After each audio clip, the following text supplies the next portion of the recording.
Hi everyone. I wanted to make this short video predominantly for our disabled participants and their families, people who've come out and enjoyed times on Wetwheels.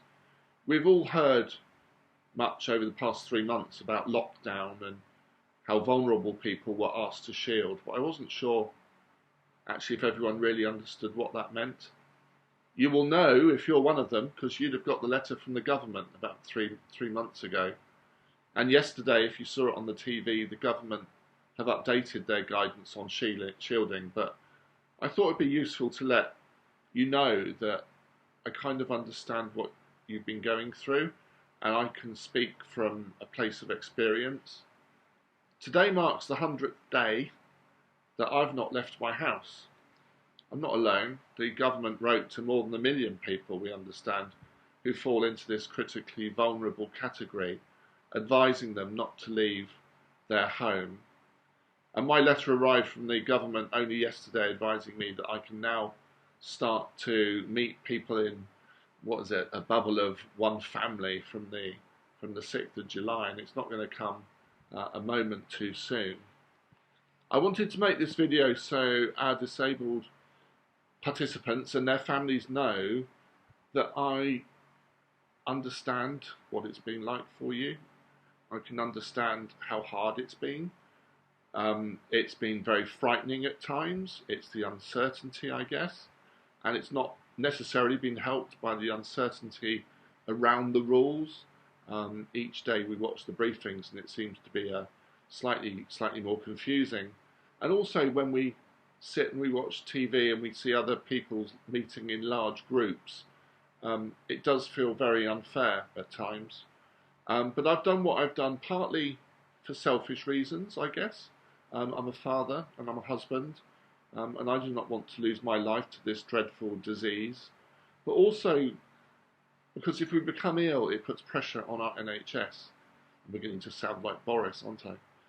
I've been on a ventilator 4 times in my life, and I've spent many weeks in ICU, and trust me, it's not something you would wish on anyone.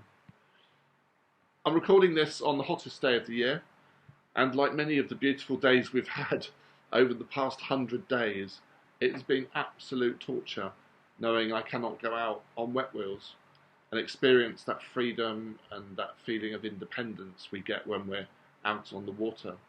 But especially when recreational restrictions were lifted some weeks ago, allowing people to go out on their boats.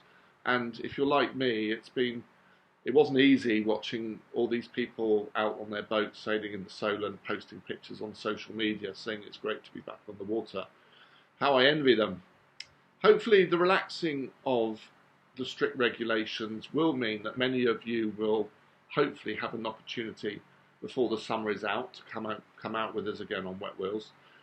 This extended period of isolation has made us all realise, I think, how precious time is shared with our loved ones, and it's especially important to use that quality time, for me at least, getting back out on the water, and I want to ensure we do that as much as we can with Wetwheels by the end of the summer.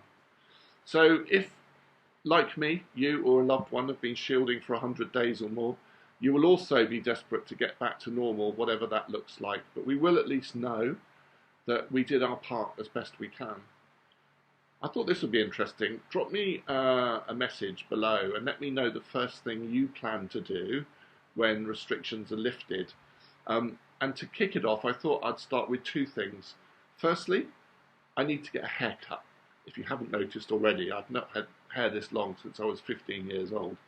And then immediately afterwards, I'm going straight down to Wetwheels, and I hope to get out on the water for a quick spin and to feel the wind in my hair and the spray on my face. And if I'm really lucky, I'll get to try a bit of fishing as well.